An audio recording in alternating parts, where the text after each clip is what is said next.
ഞാൻ ഓടി ഓടി ഓടിച്ച് മടുത്ത്. പെൻസിൽ ഡാഡി റേഷൻ കട കൊണ്ടുപോയില്ലേ? എന്തായാലും കൊടുക്ക സാർ. ക്യാഷല്ലോ ഉള്ളത്, ചേണ്ട് കുഴപ്പമില്ല. പോരെ, 50 കൊടുക്കാം. അത് പിന്നെ ഗൂഗിൾ പേ അതില്ലേ ബാങ്കിലെ പൈസ മൊത്തം FD ഇട്ടേക്കുവാ. അതുകൊണ്ട് എൻ്റെ കയ്യിൽ 2 ലക്ഷത്തിന്റെ ക്രെഡിറ്റ് കാർഡ് മാത്രമേ ഉള്ളൂ. മിനിമം സൈപ്പിൽ 10,000 സാർ. അതിൽ നിന്ന് ചാർജസ് കട്ടിങ് മെഷീൻ 2,500 പോവും. എല്ലാമേ പോവും. 5,000 രൂപയോ? പിന്നെ GST കാണിക്കണം. ആകെ പാടെ പ്രശ്നം. ടെൻഷൻ. GSTയോ? അതെന്നാ സാധനം? പിന്നെ മാസം 2 ലക്ഷം കിട്ടുമ്പോ GST കാണിക്കണ്ടേ സാർ? 2 ലക്ഷോ?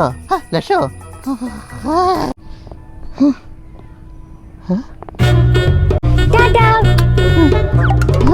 Bye sir.